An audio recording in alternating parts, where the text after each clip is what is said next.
예, 장영혁의 색다른 전략입니다. 한국투자증권 이프렌드예요. 장영혁 팀장 오늘 만나는 날입니다. 어서 오십시오. 네, 안녕하세요. 네. 벌써 한 해가 다 갔네요. 네. 네, 올해 방송에서 마지막인데요. 네. 새해 복 많이 받으시고 네, 좋은 새해 복 성취하시고 많이 예, 네. 내년에도 좋은 가이드가 될 만한 이 시각들 많이 주십시오. 네. 강세론을 펼치고 계시고요. 강세론 가운데 소폭의 속도 조절 얘기를 지난주쯤 해주셨는데 늘 뭐 시장은 생각은 먼저 가야 되는 거죠. 오늘 내일 이틀 거래일보다 1월 장세를 좀 보자는 시각이신데 어떻게 될까요? 우선 차트 보면서 얘기를 한번 해보도록 하겠습니다. 제가 지난주에 속도 조절에 대해서 운을 띄웠습니다. 그 흐름 이후에 색깔을 한번 보시죠. 그 이전까지는 양봉의 흐름이 강했습니다. 시가보다 고가가 높다라는 거죠. 최근에 며칠 움직임 보시게 되면은 봉 길이 색깔이 파랗습니다. 시가보다 종가가 낮다라는 겁니다. 선 두 개 그어놨는데요. 우리가 저항권이라고 인식할 만한 가격선을 저항선을 앞두고 있으면 뚫어줄 만한 모멘텀을 확보해야 되는데 뚫어줄 만한 모멘텀을 확보하기 이전에 다이렉트 상승하기에는 다소 모멘텀이 좀 약해 보이고 여러 부분을 반영했을 때 눌렸다 가는 게 맞겠다라는 판단이 들기 때문입니다. 이번 주에도 이런 시각은 좀 지속하도록 하겠습니다. 1월 증시는 통상적으로 12월 증시보다 그렇게 우호적이지 않습니다. 특히 올해 같은 경우에는 더한데요. 1월에서 2월 한 중반까지 해서 눌리는 성격이 종종 나오는 경우가 많았습니다. 연말까지 배당을 노리고 프로그램 매수가 들어왔던 부분들이 풀리는 모습이 좀 있기 때문인데요. 차트를 한번 보시면은 제가 선을 하나씩 그어놨습니다. 요게 딱 그 새 거래일 날 마디목마다 제가 선을 그어 놓은 겁니다. 출발하고 나서 통상적으로 한 번씩 이렇게 밀리는 흐름들이 자연스럽습니다. 그래서 이런 것들을 감안해서 본다라고 물론 여기다가 100% 배팅할 수는 없겠습니다만 올해 초 같은 경우 LTR로 풀리면서 올해만 제외하고 나머지 부분들은 다 연초에 한 번씩 눌리는 모습이 있었다라는 거거든요. 그건 무시하기 어렵다라는 겁니다.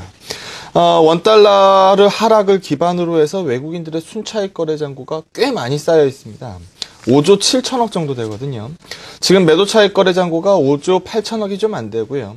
매수 차익 거래 잔고가 11조 4천억 수준입니다. 물론 이거 그대로 다 안 풀립니다. 그대로 풀린다라고 하면 시장이 걱정이 되겠죠. 하지만 이제까지 원달러 하락이 가져오는 외국인들이 채권 투자하듯이 주식 비중을 늘려왔었던 이 부분들이 최근에 환율 기조에서 봤을 때 하락이 일단 멈췄기 때문에 이런 부분들 혹시나 이번에 또 배당락 이후에 프로그램 탄력성이 떨어지지는 않을까라는 우려감을 사실 갖고 있는 상황입니다. 최근에 프로그램 차익거래 추이를 한번 보시게 되면요, 만기일 이전까지는 차익거래에서 큰 움직임이 없었습니다. 만기일 이전까지는 대부분 비차익 거래 리드였다라는 거죠. 그런데 만기일 이후에 비차익 거래가 여전한 점은 뭐 꾸준합니다만 최근 들어서 조금 약화된 기분은 좀 있고요. 비차익 거래가 시장에서 크게 진입을 한 상황입니다. 최근에 베이시스 아주 좋죠. 이런 베이시스는 1포인트 백워데이션 정도 찍히는 게 정상입니다.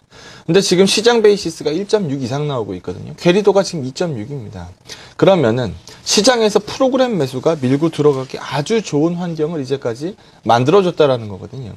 그러면 우리가 좀 의심을 한번 해봐야 될 구석이, 오늘 배당락이 나오면 베이시스는 더 벌어집니다. 선물은 그대로 있고 현물 부분이 다운될 거기 때문에 베이시스가 더 벌어지겠죠. 그러면은 그걸 기반으로 해서 프로그램 매수는 이론상으로 봤을 때는 더 크게 들어가야 됩니다. 근데 그걸 노리고 미리 프로그램 매수 부분들이 진입해 있는 것이라면, 앞으로 프로그램 탄력성이 좀 떨어지면서 서로 떠넘기기 바쁘다면, 이번에 외국인들의 차익 거래가 대부분 괴리도 1.6에서 2 정도에 들어갔습니다. 괴리도가 좀 축소되면은 빠르게 후퇴할 수도 있는 물건들이거든요. 이런 부분들 감안해서 본다라고 하면은 오늘 배당락 이후에 프로그램 방향성이 시장의 키를 잡고 있다. 그런데 여러모로 봤을 때 지금 1월 증시가 크게 우호적일 걸로 보지 않는다라는 쪽으로 정리를 좀 드리도록 하겠습니다. 차트 한 번 더 보시면은요, 통상적으로 연초에 좀 풀리는 성향이 좀 강합니다.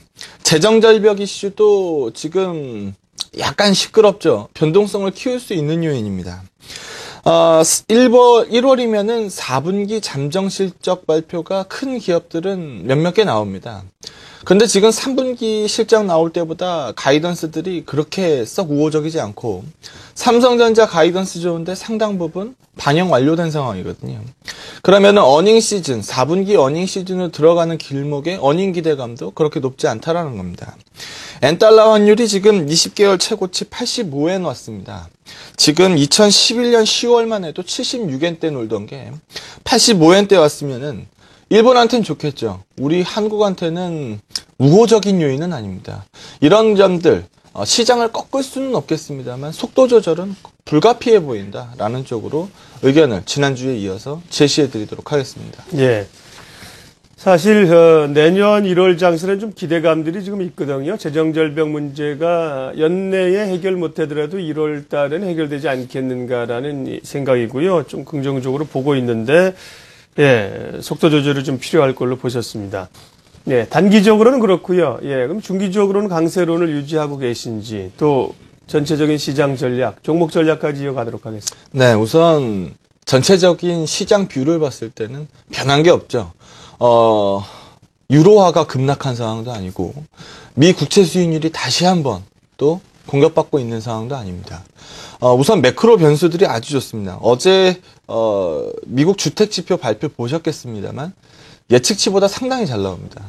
지금 중국 같은 경우에는 도시화 프로젝트를 통해서 돈을 꽤 많이 풉니다. 지금 700조 프로젝트고요. 일본 좀 전에 말씀 들으신 대로 엔달러 환율이 상당히 좋습니다. 이런 부분들 매크로 사이클이 상당히 우호적으로 돌 준비가 된 것 같습니다. 중국은 내년 3월이면은 본격적으로 정권 교체에서 흘러가는 전인대 이슈가 있거든요. 그런 부분들 감안해서 봤을 때 나쁜 점은 없죠. 이번에 춘절이 또 좀 빠릅니다. 빠르게 춘절 효과가 올 수도 있고요. 양적 완화가 계속 나오고 있죠. 머니 사이클도 아주 좋습니다. 머니 플로우 자체가 일본 돈 찍어내겠다라고 하고 미국 벌써 달러 많이 찍어낸 상황이고요. 지금 물가만 신경 쓰면 되는 중앙은행이 실업률 뭐 이런 것까지 전반적으로 신경 쓰고 있습니다. 중앙은행에 맞서지 말라는 격언이 있죠. 이 부분은 시장에서 큰 틀을 안 변하게 만들어줍니다. 밸류에이션이 비싼 단계도 아니죠. 이제 막 PBR 1배 벗어났습니다. 그러면 지금 단계에서 시장을 과하게 꺾는다라는 논리는 안 먹힐 거라는 거죠. 속도 조절에 대해서 말씀드리고 있는 거지 시장을 꺾겠다라고 말씀드리기 좀 어려울 것 같습니다. 원달러가 하락하는 시기에 주가가 빠진 적이 없습니다. 최근에 원달러 하락 속도가 좀 무뎌졌기 때문에 상승 탄력성이 떨어진 거지. 이런 부분들 원달러가 갑자기 튀지 않을 거기 때문에 그런 부분들도 감안해서 한번 보시죠. 새로운 접근을 한번 해보도록 하겠습니다. 미국의 10년물 국채금리를 한번 보시면은요. 대표적인 안전자산이죠. 물론 제로금리를 운운하고 있기 때문에 국채 수익률을 상당 부분 밀어낸 건 맞습니다. 그런데 여러 번 저점대를 확인하는 과정을 거쳤거든요. 다시 한번 국채 수익률이 빠지지 않는 이상 시장에서 국채 가격이 튀지 않는 이상 우리가 너무 우려할 필요는 없지 않느냐. 종목 얘기로 빠르게 넘어가 보도록 하겠습니다. 1월에 연초되면 뭐 중소형주가 강할 것이다. 네, 그런 얘기들 꽤 많이 있죠. 네. 그런데 지금 코스피 같은 경우에는 주요 이평선들을 밑으로 깔고 있고요. 코스닥 같은 경우에는 주요 이평선들을 위에 놓고 있습니다. 그러면 코스닥 시장 물론 괜찮은 종목들 단기적으로 많이 빠진 거 있으면 트레이딩 기회는 오겠죠. 풍선 효과 덕도 아마 볼 겁니다. 그런데 기조적으로 배팅하기 아직 좀 불안한 차트 상황인 건 맞다라는 거죠. 본격적으로 관심 갖기에는 다소 좀 어려워 보입니다. 차라리 제가 좀 오늘 말씀드린 것처럼 코스피 시장에서 눌림이 발생된 이후에 바운딩을 기다리셨다가 재배팅 하시는 게 좀 더 좋아 보입니다. 코스닥 시장이 우호적이지 않을 것 같으면 종목 확산은 큰 폭으로 나오기 어렵다라는 거고, 그러면은 기존에 제가 말씀드렸던 전차 플러스 알파, 삼성전자, 현대차, LG화학, SK이노베이션, 롯데쇼핑, 뭐 현대제철, 한국타이어 이런 쪽들 지속적으로 슬림화를 유지할 필요가 있습니다. 눌릴 것 같으면 현금을 만들어 놔야 되겠죠. 근데 현금보다는 주가 빠질 때 이익을 극대화시키려면 코덱스 인버스를 보험 성격으로 포트폴리오에 편입시키는 것도 괜찮은 전략입니다. 일단 오늘 배당락 확인하시고요.